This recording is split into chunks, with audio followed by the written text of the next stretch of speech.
speaking to you about the fall of the Roman Empire. At the height of its power, the Roman Empire stretched over most Europe and as far east as Turkey. It became one of the largest empires the world has ever seen. The Roman Empire was born under the rule of Julius Caesar, following the Roman Republic in 27 and continued to exist as a unified empire until 395. Did you know that the Roman Empire eventually split into empires, East and West? Even though the Western Empire crumbled in 5th century AD, the Empire of the East remained until World History. For most of its history, the capital city of Rome was the seat of the empire's power, and it remains Italy's capital even today. What events could cause a world power to fall? There are many factors that were contributed to the decline of the Roman Empire, while some are more demanding than the others, namely class warfare, Constant conflict, And the end of republicanism. Early in Rome's history, the wealth and power of a group of aristocrats called patricians allowed them to control politics. Their rivals were people called the plebeians. the working class plebeians were landowners, shopkeepers, and craftspeople.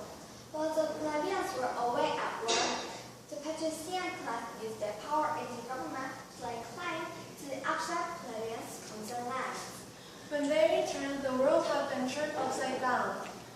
They were homeless and they could not find work to support themselves, because the patrician class had taken the slaves from conquered lands to work for them.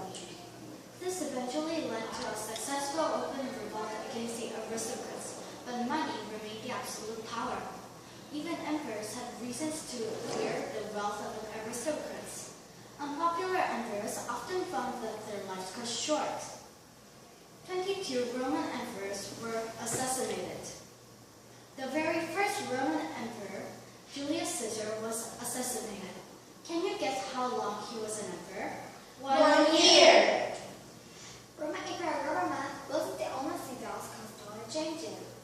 The borders were always changing too, as the Roman army pushed out from the Italian peninsula.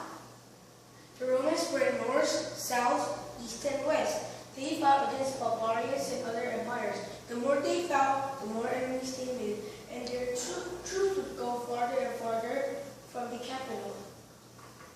With such massive armies all over Europe, controlled over by the military tyrants, a group with Belgian armies would become the law of the land, and there were many groups who wanted to seize power.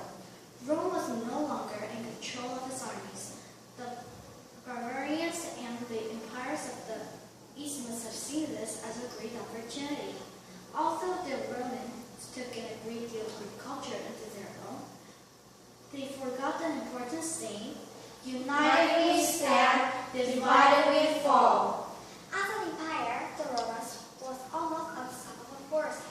They began as a tiny nation in Italy, and spread. Their army and navy were huge, and they succeeded in controlling their enemies over hundreds of years. It's amazing that with so much power behind the empire, that Rome fell apart from within. The greed and corruption didn't stop when Julius Caesar overthrew the patrician government. Even though Rome has inspired many of today's governments, just as the Greeks were inspiring to the Romans, their empire could never be governed forever. They